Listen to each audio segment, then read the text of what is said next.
Yo, what's up guys? Today is manghihiram tayo ngayon kila Marson, sa mga tropa natin doon, sa mga GG.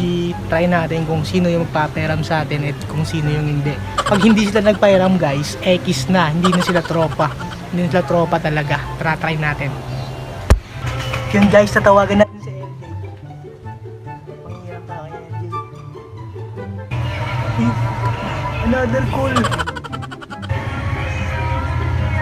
Gusto ba tawag sa LJ? Lucas. Grabe boss. Problema ka boss. Gusto ko sana ano? Manghiram sa'yo kas. Nang arip kas. Grabe sobrang